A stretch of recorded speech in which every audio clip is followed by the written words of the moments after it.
in it much as before. It was completely ruined, but they could remember where the rooms were, and in a way, being a ghost is simple. You don't feel the cold or have to go to school, and they soon got the hang of passing through walls and vanishing. Having Mr. Wilkinson to explain things was a great help. "You have to remember," he said, "that while people are made of muscle and bone, ghosts are made of ectoplasm." But they never forgot Trixie. Every evening as the sun went down, they went into the garden and called her.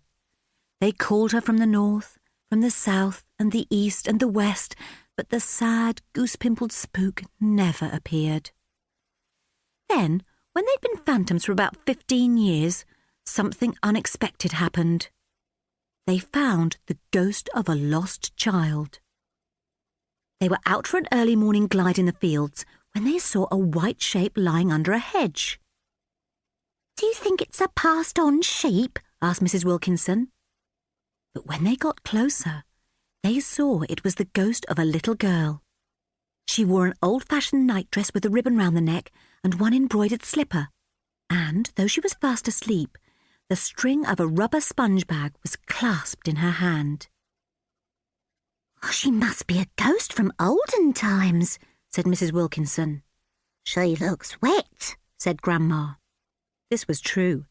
Drops of water glistened in her long hair, and her one bare foot looked damp.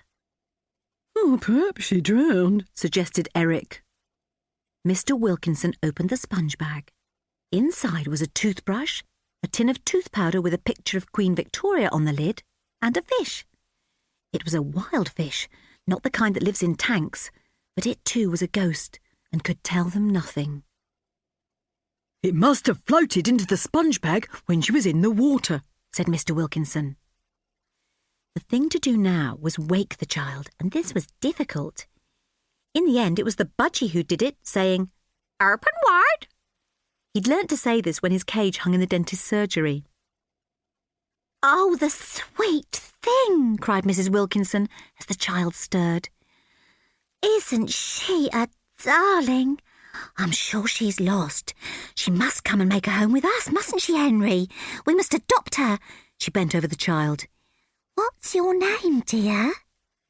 The girl's eyes were open now, but she was still not properly awake. "Adopt her," she repeated.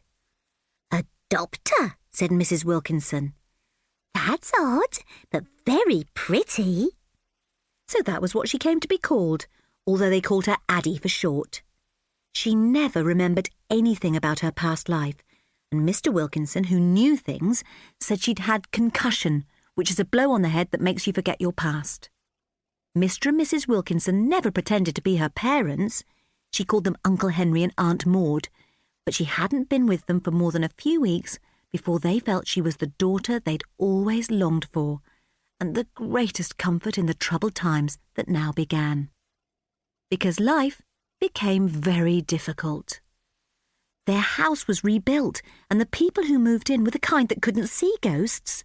They thought nothing of putting a plate of scrambled eggs down on Grandma's head or running the Hoover through Eric.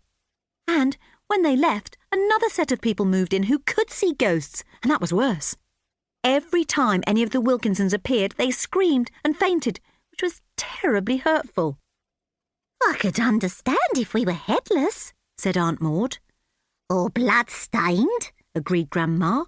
"But we've always kept ourselves decent." Then the new people started talking about getting the ghosts exorcised, and there was nothing for it. They left their beloved rest haven to find another home. The Wilkinsons went to London thinking there'd be lots of empty houses there, but this was a mistake. It was absolutely packed with ghosts. Ghosts in swimming baths and ghosts in schools, ghosts whooping about in bus stations, ghosts in factories and offices playing about with computers, and older ghosts too, from a bygone age. Knights in armour wandering around Indian takeaways, wailing nuns in toy shops. In the end, the Wilkinsons found a shopping arcade which didn't seem too crowded. It had all sorts of shops in it, shoe shops and grocers' shops and sweet shops and a bunion shop, which puzzled a doctor. "Can you buy bunions, Aunt Maud?" she asked, looking at the big